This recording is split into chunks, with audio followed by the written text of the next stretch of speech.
نهاركم ابيض يا قلب ام يوسف. هنعمل معاكم لسان عصفور. حطينا الزبده سيحناها ونزلنا بكيس لسان العصفور. ونعيد الفراخ بنسلقها. ونعمل مكرونه اقلام. الميه بتاعتها هتغلي. نعملها ببصل النهارده. شويه ملح بقى عشان لسان عصفور، حبه صغيره بس عشان يبقى كلهم لون واحد. انتوا بتحمروا من معلقه.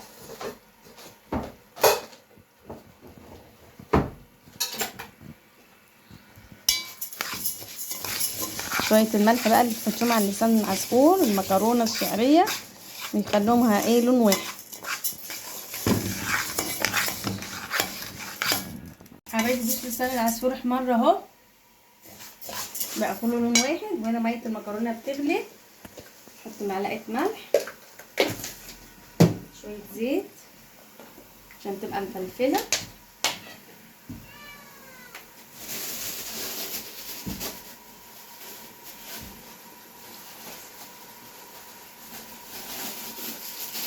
معانا نص كيلو مكرونه بالله.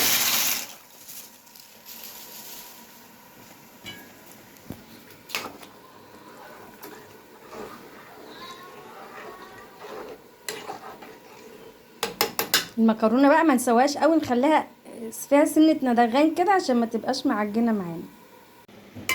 حبايبي لسان عصفور احمر اهوت. وانا حققت الشوربه، حطيت لها مرق دجاج وملح ابيض وفلفل اسمر. نشق الشوربه بقى، عايزين نشيل الحبهان دوت.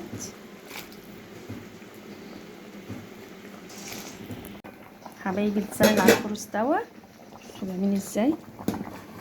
غير بقى اكل كراس منه يبرد واكله. وبعد كده اكمل المكرونه والفريك. كده هنعمل بقى المكرونه. حطينا زيت ونخرب بصلايه رفيعه كده، حمرها نص تحميره. حبايبي دي البصله اهي اللون ده اللي انا عايزاه. مش عايزه احمرها قوي واروح طشها بقى القوطه.